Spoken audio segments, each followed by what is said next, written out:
All right, so this is more information on section 6.1.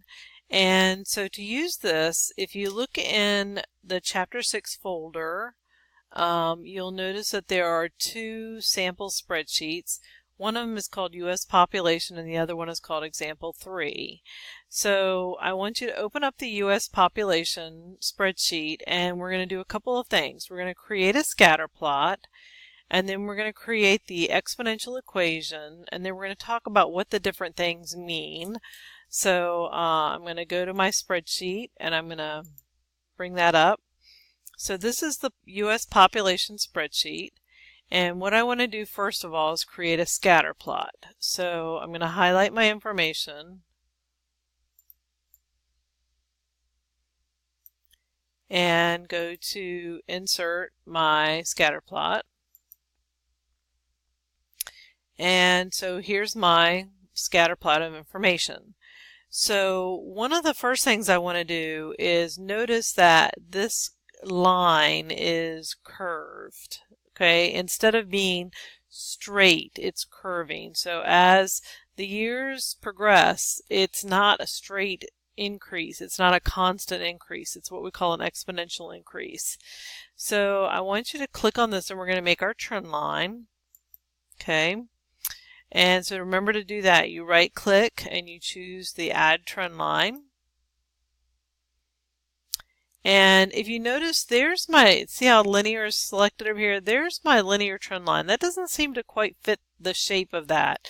So we're going to choose exponential, and you'll notice how, even though it's not exact, it's a little bit better than what was there before. And then we're also going to go down and we're going to put display the equation, and we're going to say display the r squared. So r squared is not something that you are familiar with yet. It is more of a statistical thing. It's called the correlation coefficient. And basically, the closer that this number is to 1 or -1, the more accurate our graph is. So for example, if I go to linear, you'll notice that my trend line there is only 0.91 as opposed to when I did exponential it was 0.96. So 0.96 is better, so it shows me it's an exponential curve. So the other thing that we want to do is we want to see what does in this line equation that we have here, this exponential equation that we have here, what exactly does the 3e -09 mean? So that means that is our initial value, that is our starting value.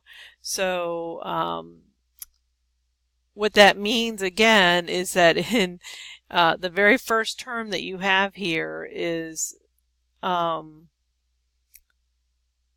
times, it's 3.929, but this would be the value maybe at 0. So it's not a very accurate number in this exact example because of the -9. The other number that you can't see very well on my screen is a number that's 0.0196. And that's right here, and it's raised to the d power. So what this number represents is what we call our continuous growth rate. And that's the population that the United States has been growing continuously at a rate of 1.96% every year.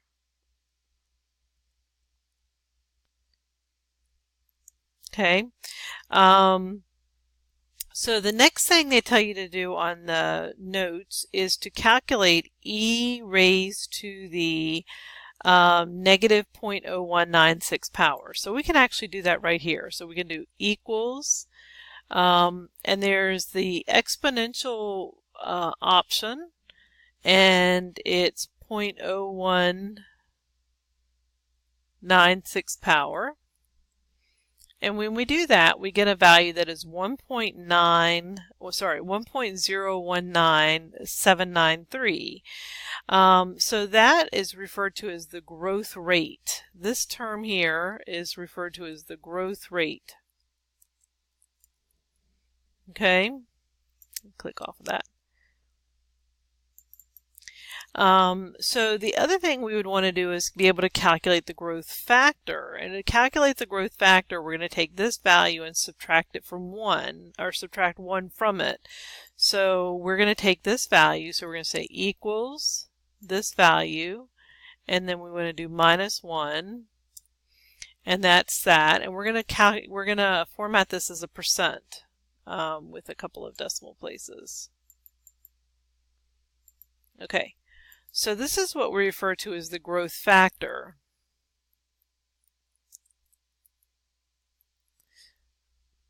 Okay, so the growth rate is telling me at a continuous rate what is happening, and the growth factor is it tells me that the population has been growing at a rate of 1.98% annually. Okay. So if we minimize this back down, we have our notes again. So again, let's talk about those terms.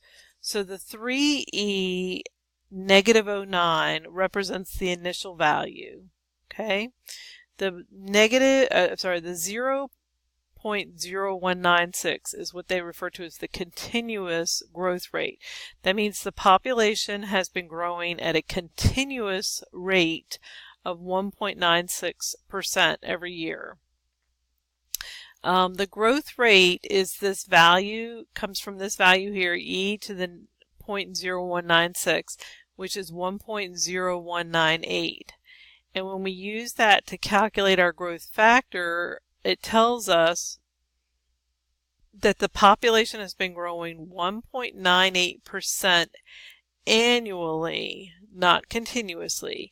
There's a very, very subtle difference between what we refer to as annual and continuous, and it's something that we won't get into in this class, but you will get into in other classes. Okay, so the other example that I have here is example number 3 at the bottom of your page, and what I asked you to do here is compare the exponential growth, P equals 500 times 1.06t, with a linear growth that starts at $500 and grows by $30 every year. So find the linear equation and determine the value of the equation at 20 years, and create a scatter plot of both the equations and display the equations. So here with the linear one, well, all I'm doing is I'm taking the $500 plus 30, okay, because it's just adding 30 every year, and that's how I get this value. So I added 30, and then to get the next value, I just added 30 again. But with this one, I'm using my exponential growth, so maybe I did the 500 times 1.06 raised to the 0 power, 500 times 1.06 raised to the first power. And this is a very nice application for a spreadsheet. So that's exactly what I've got again. So here's my spreadsheet that deals with this. And so if you'll look at this, what I have here, these are my years, and I did 20 years. This is my linear growth. So you'll notice what I did here is I just said B2, which is the 500 plus 30. And then once I've got that one, I can just drag it down. So this one's B3 times plus 30. This is B4 plus 30. And you'll notice at the end of 20 years, I have $1,100 in my account. This is my exponential growth problem. And notice here what I did is I did 500 times 1.06 raised to the year.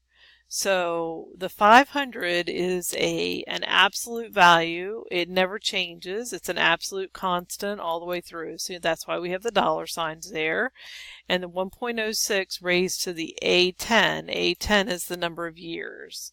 And I end up at the end of that year with 1,600, or at the end of 20 years with $1,633, sorry. So then I graph my two functions. Here's my linear scatter plot, and here's my exponential scatter plot. So I want to know the linear equation. So I'm going to add my trend line. It's going to be linear, and I'm going to display the equation. Now you'll notice on this that my r squared value is 1 because it is a perfect line, so there's no doubt that it is a linear equation. And you'll notice the equation is 30x plus 500. So we talked about in chapter 5 slope and y-intercept. So my slope would be 30 and my y-intercept is 500. So that means I started with a value of 500 and I increased by 30 every year. Okay, so this is my exponential graph, and I'm going to do the same thing. And I'm going to add my trend line. And I'm going to do exponential, display my equation and my r squared value. Okay, so again, perfect exponential equation because I, used one of my formulas. And you'll notice here what we have in the top is I have 471.7 as my starting value. And at the top it says I gotta blow this up a little bit because I can't see it. My growth factor is 0.0583. So that value again is what they refer to as the continuous growth rate. Okay. And then I can use that information to figure out the growth factor. So if I did e raised to that power down here, I could do equals exponent to the 0.0583, and I get the 1.06003. And then if I do that value